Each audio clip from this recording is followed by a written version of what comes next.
Hello students, here is the question. Here we have a constant power delivering machine which has towed a box which is initially at rest along a horizontal straight line. The distance moved by the box in time t is proportional to. So we need to find the distance proportionality to the time. So this is the proportionality options over here.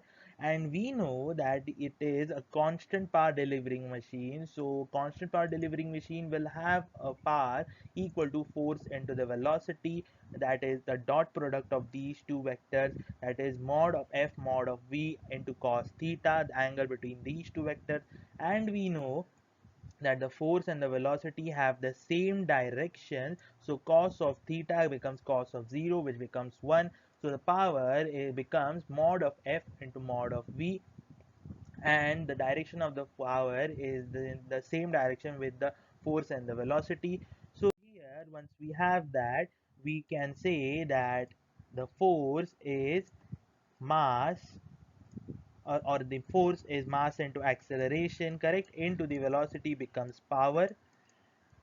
And we know that over here mass into acceleration is dv by dt, as we want it with respect to the time, so we can put it over here, and this becomes over here, and we take the dt term to the left hand side, v dv remains to the right hand side. Once we integrate them, we get this as the final result. Once we get that, we isolate v, that is the velocity, which becomes 2 pt by m, that is the magnitude, a root of 2 pt by m. And we know velocity is dx by dt, where x is the distance, so dx by dt becomes root 2 pt by m.